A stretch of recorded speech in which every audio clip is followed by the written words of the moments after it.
Welcome back our YouTube channel हासिले इल। Bridge course 2022 और 23 के टेस्ट पेपर और ब्रिज कोर्स की पीडीएफ अपलोड हो चुकी है। वेबसाइट की लिंक डिस्क्रिप्शन के अंदर है, जस्ट आपको क्लिक करना है और डाउनलोड करना है।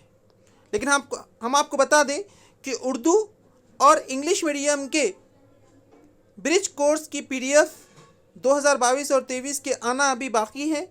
ये सिर्फ और सिर्फ मराठी मीडियम की अभी जो है अपलोड हुई है। तो जैसे ही आप लिंक पर क्लिक करेंगे तो आप किसी भी ब्राउज़र, क्रोम ब्राउज़र या दूसरे ब्राउज़र के अंदर इसको ओपन कर सकते हैं और आप देख सकते हैं कि यहाँ पर लिखा हुआ है ब्रिज कोर्स 2022 और 23 मराठी मीडियम के लिए, और जिसके अंदर सब्जेक्ट है देखिए मराठी। यहाँ पर ब्रिज कोर्स प्लस जो है पूर्व चाचनी प्रीवियस टेस्ट जो है यहाँ पर आपको डाउनलोड करने के लिए मिलेगा।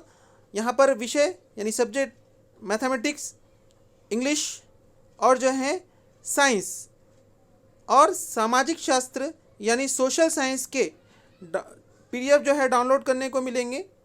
उसकी पूर्व चाचनी के लिए जो है आप वो भी जो है इसको डाउनलोड कर सकते हैं। लेकिन अभी इंग्लिश और उर्दू मीडियम के ब्रिज कोर्स और प्री टेस्ट आना बाकी है। इंतज़ार कीजिए और जो है हमारे चैनल को लाइक करें, सब्सक्राइब करें और शेयर करें। Thank you.